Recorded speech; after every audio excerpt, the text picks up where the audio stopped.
Business Courier-ის მთავრობის ერთ დიდ პრობლემაზე საუბრით განვაგრძობთ, რომელსაც სახელმწიფო აუდიტიც ნახეთ, რომ ხაზს უსვამს, სახელმწიფო შესყიდვებით, რომლებიც ხშირად კონკურსის გარეშე ხდება და შემდეგ როგორც წესი, საეჭვოდ დიდი ფული, საეჭვოდ წყალში გადაყრილი აღმოჩნდება, ნახოთ როგორ ხდება ეს თბილისის მერიაში.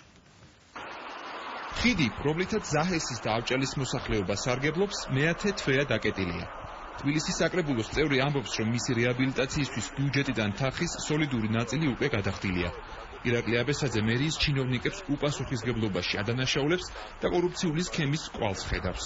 ეს არის ძალიან ნათელი მაგალითი, როგორ ხდება ასეულობით ათასი, შესაძლოა მილიონობითაც კი თანხის თბილისის ბიუჯეტიდან გაფლანგვა, შესაძლებელია მითვისებაც კი ჩინოვნიკების მხრიდან, რის გამოც დიდი ალბათობით დაისვა სწორედ ავთანდილ სუდაძის პასუხისმგებლობის საკითხი, მაგრამ მას აუცილებლად პასუხისმგებლობა ამ საკითხზე უნდა გაიზიაროს შესყიდვების სამსახურის უფროსმა მორალიშვილმა და რა თქმა უნდა მერის მოადგილე სოლომონიამ. შესაძლებელია კვალი მიდიოდეს თავად ნარმანიამდე. ტენდერის თლიანი მოცულობა 4,5 მილიონ ლარამდეა. აბესაძე ამბობს, რომ თბილისის მერიამ სამშენებლო კომერციულ კორპორაცია ხიდს თლიანი ღირებულების 40% ავანსის სახით წინასწარ გადაუხადა. მერიის მიღება ჩაბარების აქტებიდან კი ირკვევა, რომ კომპანიამ ჯამში მხოლოდ 100,000 ლარამდე ღირებულების სამუშაოები გასწია. თბილისის მერია დღეს ვერ ახერხებს ვერც სამუშაოების შესრულებას და ვერც ბიუჯეტში ამ თანხის დაბრუნებას. ეს არის ძალიან მძიმე კრიმინალური შემთხვევა. 1,790,000 ლარიდან, რაც ჩვენ დოკუმენტურად დადასტურებული გვაქვს, კომპანიამ შეასრულა ჯერჯერობით 100,000 ლარის სამუშაო, რაც ნიშნავს, რომ დანარჩენ 1,600,000 ლარი არის პირდაპირ გაგებით მოსაძებნი და ბიუჯეტში დასაბრუნებელი. ხიდის რეაბილიტაცია, რომელიც დეკემბრის ბოლოს დაიკეტა, 400 სამუშაო დღეში უნდა დასრულებულიყო. ამ ვადის ნახევარზე მეტი უკვე გასულია. გაკეთებული კი არაფერი ჩანს.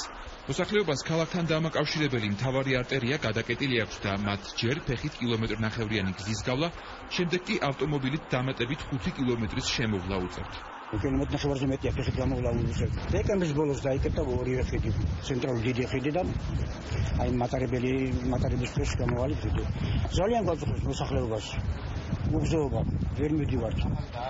არის ინვალიდები ყავს, ავადმყოფები ყავს, სასწრაფო დახმარების მანქანას ვერ შემოძით დროზე, რომ დახმარება გავიწიოს და დახმარება აღმოვიჩინოს. ძალიან ცუდ დროში ვართ. შემოვლით ძალიან ეს ხიდები ვარ დიდი იქიდან.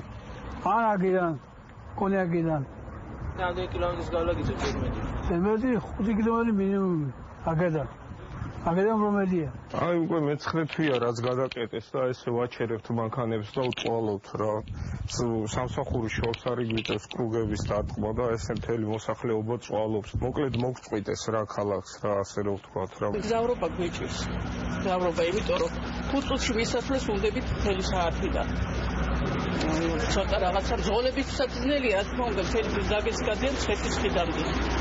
ორმაგით გაუხდება და ავტობუსი აქ არ არის, ავტობუსი სრულად გადის იქით და აი ეს არის პრობლემა, აი ჩვენი გასაჭირი რა. მიუხედავად იმისა, რომ კომპანია ხიდი ნაკის ჯვალდებულებებს ვერ ასრულებდა, მაისის თვეში მან მერიის კიდევ ერთ ტენდერში გაიმარჯვა. აღმაშენებლის ხეივნიდან მუხად გვერდისკენ გადასასვლელი ესტაკადის აღდგენა რეაბილიტაციისთვის მერიამ 2,200,000 ლარი გამოყო. საიდანაც როგორც აბესაძე ამბობს, ავანსის სახით კვლავ სოლიდური თანხა 850,000 ლარზე მეტი გადაირიცხა. მოგვიანებით, იმის გამო, რომ ვალდებულებები არც აქ შესრულდა, თბილისის მერიასთან გაფორმებული სამმხრივი ხელშეკრულებით კომპანია ხიდმა სამუშაო ახალ კომპანია ზიმოს გადააბარა. თუმცა რა ბედიეტია ბიუჯეტიდან წინასწარ გადახდილ ასეულობით 1000 ლარს უცნობია.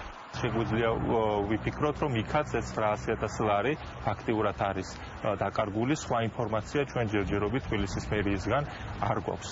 ჯამში თბილისის ბიუჯეტიდან უკვე დაახლოებით 3 მილიონი ლარი აქვს მიღებული მხოლოდ ავანსის სახით, რაც ნიშნავს, რომ ამ ერთ კონკრეტულ შემთხვევაში მილიონობით ლარი იქნა თბილისის მერიის ჩინოვნიკების გულგრილობით გაფლანგული. ეს მინიმუმ, რაც ასე ვთქვათ, უდავოა, ხოლო მითვისებული იქნა თუ არა ეს ჩინოვნიკების მხრიდან, ამაზე რა თქმა უნდა პროკურატურამ უნდა იმუშაოს. გავრცელებული ინფორმაციით, სწორედ მერიაში არსებულ დარღვევებს შეეწირა 2 დღის წინ კეთილმოწყობის სამსახურის უფროსის ავთანდილ სუდაძის თანამდებობა.